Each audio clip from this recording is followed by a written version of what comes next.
Buenas noches. Estas son las noticias antes de que acabe el día. La Casa Blanca ordena el uso de mascarillas a todo su personal por 2 casos de coronavirus. Todos menos el presidente, que se resiste a usarla. Además, ha aprobado un test con antígenos para el coronavirus. Puede dar resultados en solo minutos. Hablamos de lo bueno y lo malo de cada una de las pruebas que hay disponibles. Y comunidades enteras en México no respetan la cuarentena. Esto preocupa justo cuando el país atraviesa el pico máximo de contagios. Noticias Telemundo con Julio Vaqueiro, edición especial. El Jardín de las Rosas en la Casa Blanca, el presidente Trump al fondo, solo, sin mascarilla. Frente a él, los periodistas guardan su distancia, todos llevan cubrebocas. Esta es la imagen del día porque es un retrato de los tiempos que corren. El virus llegó a la Casa Blanca. Al menos 2 funcionarios del ala oeste dieron positivo y por eso ahora miembros del equipo de respuesta a la pandemia están en cuarentena voluntaria. Hoy el presidente apareció solo en esa rueda de prensa. Todos están obligados a usar mascarilla, menos el presidente y el vicepresidente. En el país hoy hay en total más de 81,000 muertos, 1,340,000 casos. En el epicentro de la pandemia en el país comienzan a salir del pico del brote. Hoy el estado de Nueva York tuvo el número más bajo de muertes diarias de las últimas 6 semanas. Los datos son de verdad alentadores y el gobernador Cuomo anunció que este viernes comenzará la reapertura gradual de las áreas menos golpeadas por el coronavirus. En contraste, la ciudad de Nueva York, las restricciones se mantendrán al menos hasta el mes de junio. Con la reapertura en marcha, en la mayor parte del país crecen los riesgos de contagio. Un médico infectólogo, el doctor Erin Bromwich, escribió un blog sobre qué debe y qué no debe preocuparnos. Por ejemplo, no debe preocuparnos ir al supermercado. Claro, siempre y cuando guardemos distancia y no haya muchos clientes a la vez. También el riesgo en el aire libre es muy bajo. Si estamos corriendo en el parque o si nos estamos moviendo, entonces la exposición al virus es muy limitada. Los sitios más riesgosos, oficinas, restaurantes, el transporte público, son lugares cerrados con mucha gente, muy poca circulación de aire, así que se recomienda evitarlos. Los aviones pueden ser un foco de contagio, cerrados, con muy mala circulación del aire. Y peor si van repletos como este de United, que iba de Nueva York a San Francisco. Un médico compartió esta imagen y aseguró que varios pasajeros iban alarmados de ver que no había distanciamiento social. United informó que en realidad iban más llenos porque llevaban 25 médicos y enfermeras de forma gratuita. En Indiana, después de casi 2 meses, las iglesias tienen la autorización de reanudar sus servicios religiosos. Algunos templos se llenaron con fieles que no respetaron la distancia, ni siquiera usaron tapabocas, a pesar de la recomendación del gobernador. Y aquí otra muestra del deseo por volver a la normalidad. Es la imagen de un restaurante de Colorado, totalmente lleno. Apenas reabrió sus puertas en un desafío a la orden estatal, que solo permite a los restaurantes tomar órdenes a domicilio. Y mire usted, ya sin medidas de seguridad. Sin duda, con la reapertura crece el peligro de una segunda ola de contagio. Ya lo estamos viendo en algunas partes del mundo. Los expertos dicen que es más que probable. Y basta el ejemplo de Corea del Sur, uno de los países que mejor ha manejado la pandemia, con muchas pruebas, siguiendo los casos, los contactos de cada contagio. En el mes de febrero decían que solamente tenían ya 4 casos importados de otro país, 0 casos locales, el problema prácticamente controlado. Y sin embargo bastó un solo caso, una sola persona contagiada para que esa historia de éxito se viera frenada de golpe. Era un joven de 29 años que salió una buena noche por los bares de Seúl, la capital del país, y en esa noche logró una sola persona, 86 contagios. Se calcula que 23 de ellos eran solamente de su familia y los otros poco más de 60 eran personas que estaban en los clubes nocturnos que tuvieron contacto con esa única persona. Y esto fue suficiente para que surgiera el fantasma de la segunda ola, aquí y en muchos otros países. Soplan vientos de ansiedad en Corea del Sur. El país avanza hacia la normalidad, pero en el camino encuentra obstáculos. Equipos de limpieza trabajan para desinfectar los salones de secundaria. Los alumnos volverían este miércoles, pero de golpe. El ministro de Educación anunció que pospone la apertura de las escuelas. El riesgo al contagio es aún muy alto. Un nuevo brote en una zona densamente poblada de Seúl eleva el peligro. La inquietud incomoda a toda Asia. China también teme una segunda ola de contagios.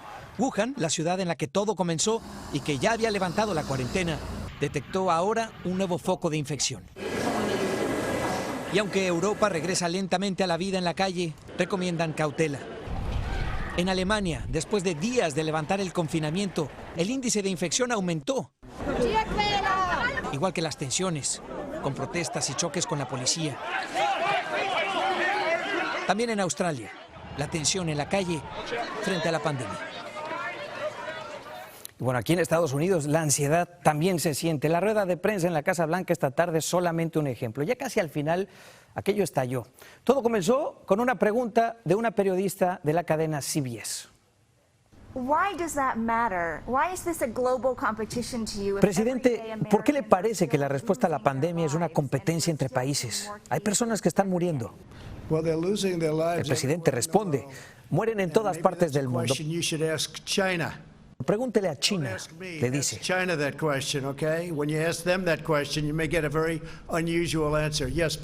La reportera reacciona confundida. La periodista que viene detrás le cede la palabra.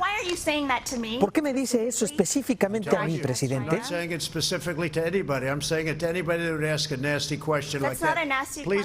Se lo hubiera dicho a cualquier otra persona, le responde Trump y le da la palabra a alguien más. Pero yo tenía dos preguntas, presidente. Solicita la segunda reportera.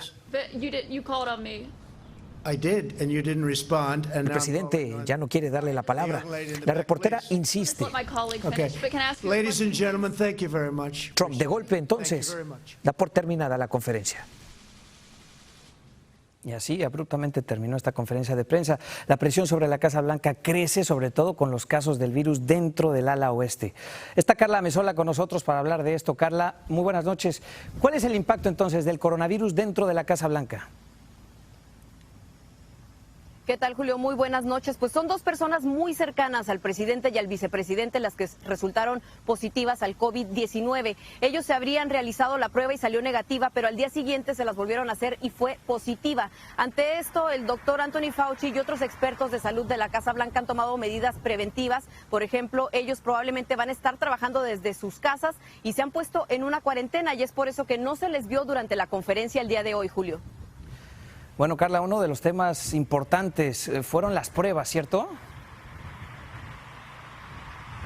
Así es, Julio. En varias ocasiones el presidente Donald Trump mencionó que hay muchísimas más pruebas por encima de otros países las que se están realizando en Estados Unidos y de hecho dijo que se han incrementado su fabricación en un 100%, pero estudios demuestran que no son suficientes porque no se les está aplicando a las personas que son asintomáticas en todos los estados, Julio. Sí, y también hemos escuchado ahora hablar sobre estas nuevas pruebas de antígenos, Carla. Así es, bueno, hablaron de estas pruebas de antígenos, como lo mencionas, pero también de otras 92 pruebas que han sido aprobadas por la FDA, pero volvemos un poco a lo mismo, porque a pesar de que haya millones de pruebas, si no se les aplica a todas las personas, pues no van a ser suficientes para una reapertura segura del país. Otra cosa que cabe resaltar de esta conferencia de Trump, Julio, es que mencionó el muro fronterizo, algo que ya había dejado de lado por algún tiempo. Dijo que nadie está recordando las 181 millas que está construyendo allí y que gracias a eso no solamente se ha frenado la inmigración, sino también los posibles contagios en Estados Unidos, que bueno, lo que hemos visto aquí es que los contagios se están dando dentro del país y que no necesariamente vienen de la frontera, Julio. Totalmente. Bueno, Carla, pues muchas gracias. Buenas noches. Gracias, buenas noches. Bueno, para hablar más sobre estas nuevas pruebas de las que se habló hoy en la conferencia de prensa en la Casa Blanca, nos acompaña el doctor Felipe Lovelo. Doctor, muchas gracias por estar con nosotros. Buenas noches. Buenas noches, Julio. Siempre es un gusto. Gracias, doctor. ¿Qué de diferencia, doctor, entre esta prueba de la que se está hablando ahora, la prueba de diagnóstico, la de anticuerpos, en fin, qué hay entre una y otra?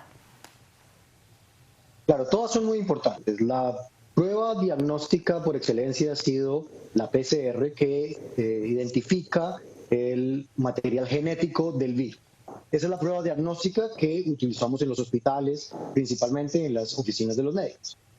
Acaban de crear una nueva prueba que también te diagnostica la enfermedad, pero identifica el antígeno del virus, es decir, una pequeña parte del material genético del virus que también nos permite diagnosticar quién tiene el virus actualmente, aunque la PCR es más específica. Y luego tenemos la de anticuerpos, que usualmente se utilizan en investigación para saber si has tenido una respuesta adaptativa del sistema inmune a la infección, pero esta no se utiliza para diagnósticos, sino para saber quién ha tenido la enfermedad. Se hablaba de las pruebas que se pueden hacer en casa, doctor. ¿Cuál de esas 3 pruebas es? Pues probablemente las pruebas de antígenos son las que eventualmente se desarrollen para poder identificar rápidamente. Estas pruebas se desarrollan en pocos minutos, son muy rápidas, pero como decimos, si en algunos casos sale negativa, se necesita hacer una prueba adicional de PCR para asegurarnos que el virus no existe. Bien. Y doctor, cuando dicen que se tienen que producir pruebas en masa para poder reabrir al país de forma segura, estamos hablando de la PCR, me imagino, la primera de las pruebas que menciona.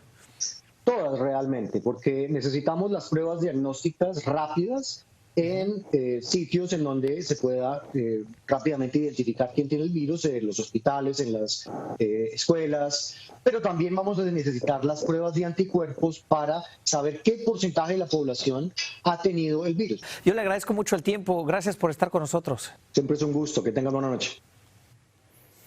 El doctor Felipe Lovelo. Hoy el parque Disney de Shanghái, en China, volvió a abrir sus puertas al público, pero con algunas restricciones. Los visitantes deben usar mascarilla y mostrar a través de una aplicación de su teléfono que no están contagiados, además de mantener la distancia requerida. El parque recibirá 24,000 personas al día en lugar de las 80,000 que recibía antes de la pandemia, cerca del 20% de capacidad. Pese a los temores, todas las entradas para hoy se agotaron en pocos minutos desde el viernes, cuando se pusieron a la venta. Y aquí en Estados Unidos han comenzado a reabrir las guarderías de niños bajo nuevas medidas de seguridad. Con el fin de evitar contagios tanto de pequeños como de adultos, los establecimientos que reanudan sus actividades tienen que hacerlo bajo un nuevo protocolo en el que los niños deben mantenerse a 6 pies de distancia. Los mayores de 3 años deben llevar mascarilla. Y solo está permitido tener 10 niños como máximo en cada salón. Así que algunos padres ya pueden llevar a sus hijos otra vez a las guarderías. Otros nunca dejaron de hacerlo porque, bueno, hubo algunas que no cerraron. Y entre todos los padres de familia están también los que se ven en la necesidad de entregar educación especial en casa. Carmen Márquez nos habla de esto, así que nos vamos con ella. Carmen, ¿qué tal? Muy buenas noches. Julio, muy buenas noches.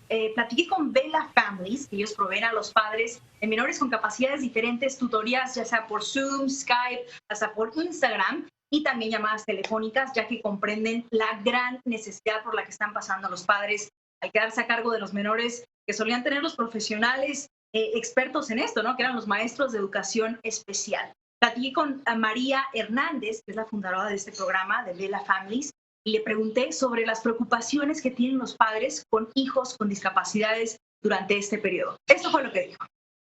¿Cómo me aseguro que mi niño no pierda habilidades que hemos estado trabajando para lograr? ¿Cómo me aseguro que reciba las terapias? ¿Cómo me aseguro de saber mis derechos por si acaso no está sirviendo y yo necesito pedir más? Bien, como dijo María Hernández, estas son tan solo algunas de las tantas preguntas que tienen los padres de familia, Julio. Totalmente, son tiempos muy difíciles, pero Carmen, un padre de familia que nos está escuchando ahora, ¿en dónde puede obtener más información? ¿Qué tiene que hacer? Bueno, es facilísimo. Vela Families está basado en Texas, pero sirve a los padres en todo el país. Van a ir ustedes a velafamilies.org y tienen talleres y acceso para todos ustedes. Si quieren hasta una llamada telefónica para buscar ayuda, ellos están disponibles. Hablé con una madre de familia que está recibiendo ayuda por parte de Vela Families. Y esto fue lo que me dijo. Que se nos quite un poquito ese orgullo, porque si estamos necesitando, es bueno a veces que una mano más nos apoye. Porque sí, en sí ya es difícil tener a un hijo con necesidades especiales y en esta situación es mucho más difícil. Y bien, como dice esta madre de familia, este es el momento, tanto como en el que debemos de dar como recibir también, ¿no? Aprender a recibir, Julio. Totalmente, y no siempre es fácil, pero en estos tiempos vale la pena. Muchas gracias, Carmen. Gracias a ti, Julio. Bueno, nos vamos a ir a México, en donde ya se alcanzaron casi los 36.400 contagios confirmados. Aquí lo ve, casi 3.600 muertes, 3.600 fallecidos. Y en este momento en el que el país atraviesa la fase más dura de la pandemia, habitantes de varios municipios siguen haciendo fiestas, están desobedeciendo las medidas de prevención, hasta retan y agreden a las autoridades. Jacibe Pérez tiene este informe. Estamos ya en la meseta, en lo alto. Según las previsiones, la capital del país y el Valle de México ya se encuentran en la semana más difícil de la pandemia por el COVID-19. Tenemos una ocupación en terapia intensiva del 75%. A pesar de ello, el presidente mexicano confió en que pronto habrá un descenso en el número de casos e incluso podrán comenzar a retomarse las actividades económicas y sociales. Pero en tanto, las autoridades llamaron a continuar con las medidas de sana distancia, sobre todo en aquellas zonas donde diversos videos han confirmado que incluso hacen fiestas. En muchas de estas áreas la policía ha sido agredida, como en este municipio del Estado de México, donde destruyeron las patrullas argumentando que los uniformados iban a contagiarlos. En Durango las advertencias se hicieron efectivas. Todas las noches las patrullas recorren las calles deteniendo a quienes se oponen a quedarse en sus casas. Luego un juez determina si pagan una multa, permanecen arrestados durante 36 horas o, como todos ellos, realizan trabajo comunitario, hecho que ha sido aplaudido por quienes sí guardan la cuarentena. Yo creo que está muy bien para los dos porque así no pagan multa, así ayudan porque si hay mucha basura todo está muy sucio. Las autoridades sanitarias han anticipado que la mitad de los casos se concentran en 50 municipios del país, los cuales tardarán más en regresar a la normalidad. En México, Jacibe Pérez, Telemundo. Al regresar, personas en California buscaban contagiarse de COVID-19 para quedar libres.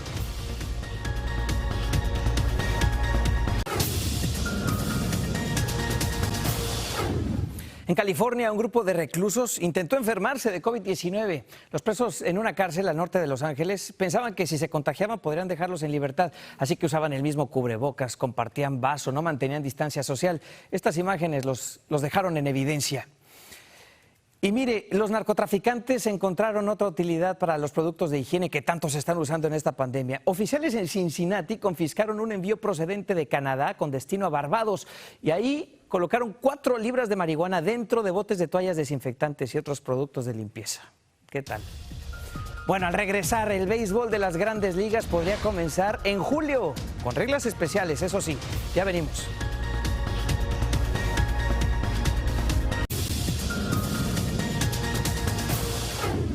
Para despedirnos, una buena noticia para los amantes del béisbol. Los dueños de los equipos de las Grandes Ligas acuerdan comenzar la temporada el 4 de julio. Falta el visto bueno de la unión de los jugadores, pero entonces los partidos se jugarían sin público con solo la mitad de los juegos de una campaña regular. Algo es algo. Si nos vamos, buenas noches.